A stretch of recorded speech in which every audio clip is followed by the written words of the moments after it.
তেলিয়ামুড়া শান্তিনগর গ্রামের ৪ নং ওয়ার্ডের বাসিন্দা শৈলেশ দাস। উনি প্রায় গত ৩-৪ দিন ধরে খুবই শারীরিক অসুস্থতায় ভুগছিলেন। গত রবিবার কোনো এক সময়ে শৈলেশবাবুর মৃত্যু হয়, কিন্তু আশ্চর্যের বিষয় ওনার মৃত্যুর জন্য এলাকাবাসী তেলিয়ামুড়া মহকুমা হাসপাতাল ও মহকুমা স্বাস্থ্য আধিকারিক চন্দন দেববর্মাকে দায়ী করলেন। এলাকাবাসীদের অভিযোগ, শৈলেশবাবু অসুস্থ হয়ে পড়লে বারবার স্বাস্থ্য দপ্তরের সাথে যোগাযোগ করা হলেও স্বাস্থ্য দপ্তরের আধিকারিক চন্দনবাবু ওনাদের দায়িত্ব বারবার অস্বীকার করলেন।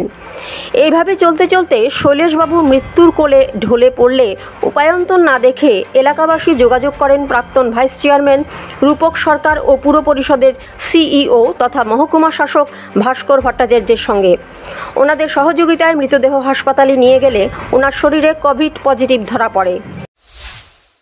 গতকালকে রাত্রে আমাদের শান্তিনগর গ্রামে যে একটা অংশ ৪ নম্বর ওয়ার্ডে পড়েছিল, সেই ওয়ার্ডের বাসিন্দা শৈলেশ দাস বিগত ৩-৪ দিন ধরেই অসুস্থ ছিলেন এবং তিনি প্যারালাইজড রোগী ছিলেন প্রায় ২.৫-৩ বছর যাবৎ। বাড়িতে ওনার স্ত্রীও থাকতেন না, ওনার ছেলের সাথে উনি বসবাস করতেন। শান্তিনগরী গ্রামে ২-৩ দিন যাবৎ অসুস্থ, সর্দি কাশি জ্বর এরকমও সিমটম ছিল শোনা গেছে। রাত্রেবেলা আমার কাছে ফোন এসেছে যে উনি এক্সপায়ার করেছেন। ওনার স্ত্রীও কালকে বিকালবেলা এসেছিলেন।